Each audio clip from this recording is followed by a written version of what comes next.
दाना हमहू बहुत बहाई चिड़ई फंसे न ये भैया। दाना हमहू बहुत बहाई चिड़ई फंसे न ये भैया। दाना हमहू बहुत बहाई चिड़ई फंसे न ये भैया। चिड़ई फंसे न ये भैया, चिड़ई फंसे न ये भैया। दाना हमहू बहुत बहाई चिड़ई फंसे न ये भैया। दाना हमहू बहुत बहाई चिड़ई फंसे न ये भैया।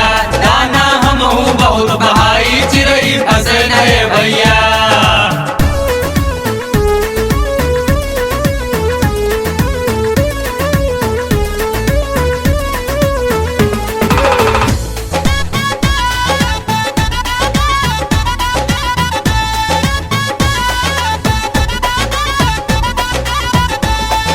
रोज सबेरे उठ के भैया बैठी गोड़ झुलाई। बैठी गोड़ झुलाई भैया, बैठी गोड़ झुलाई। रोज सवेरे उठ के भैया बैठी गोड़ झुलाई।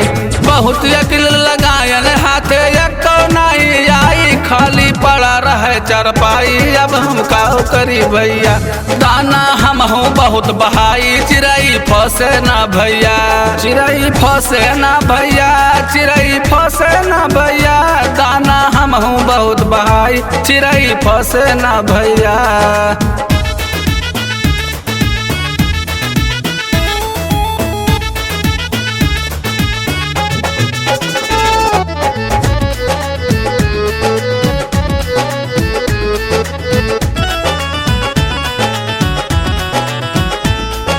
हे भौजी तनी सुन लह बतिया कौनो जतन बतावा।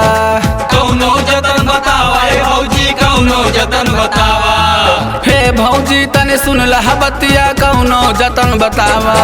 धर्मराज कमलेश से कई के कौनो विध फसवावा। कैसे पार लगी नैया चिड़ई फंसे न ये भैया। दाना हमहू बहुत बहाई चिड़ई फंसे न ये भैया। चिड़ई फंसे न ये भैया, चिड़ई फंसे न ये भैया। दाना हमहू बहुत बहाई चिड़ई फंसे न ये भैया। चिड़ई फंसे न ये भैया, चिड़ई फंसे न ये भैया। दाना हमहू बहुत बहाई चिड़ई फंसे न ये भैया।